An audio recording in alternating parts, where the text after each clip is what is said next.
this looks good on paper, but real use is a different story. The Canon EOS R5C, a camera that initially caught my eye with its impressive specs: 45 megapixels, 8K/60p internal RAW recording, DigicX processor, to name a few. If you check out the full list of features, which, by the way, link is in the description, it sounds incredibly capable, but the real world is more nuanced. I've spent the past few weeks putting this camera through its paces, and the first thing I want to say is that it's not for every buyer. If you're not a professional cinematographer, or someone who relies on high-quality RAW images from their camera, then this might not be the best choice for you. The price point, the feature set, and the overall design of the R5C all scream professional use only. It's not going to give you a significant upgrade over a lower-end camera for casual use or even semi-professional photography. You'd be wise to set your expectations accordingly. Now, if you are someone who uses their camera on a regular basis for professional work, the experience with this camera is a different story altogether. First and foremost, the R5C handles beautifully. In my use, I found it to be extremely responsive, both when shooting photos or recording video. The ergonomics are intuitive, the controls are well placed, and despite its size, it feels remarkably manageable.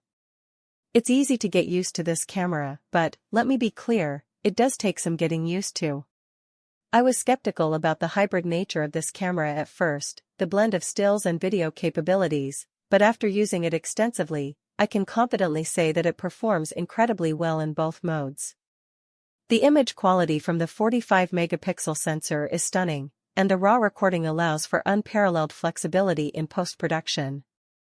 And with the DigicX processor, you get 8K video, both internal and on a single card slot for RAW, with 10-bit color, and 4:2:2 color space in 8K and 4K.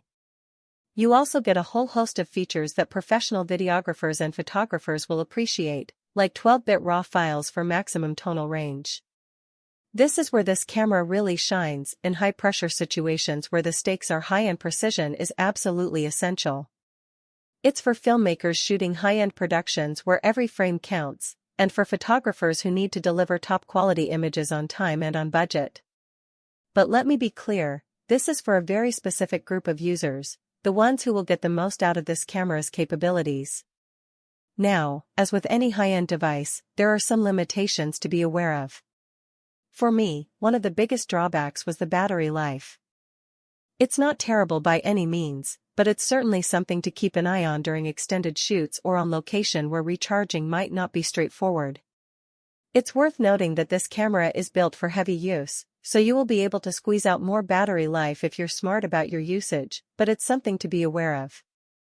In the end, the Canon EOS R5C is a beast of a camera that delivers on its promises. But as with any tool, it's only as good as the user wielding it. If you are a professional in need of unparalleled image quality and versatility, then this might just be the right camera for the job.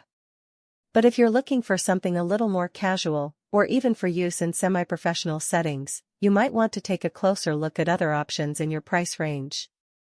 Check the link below before the price changes.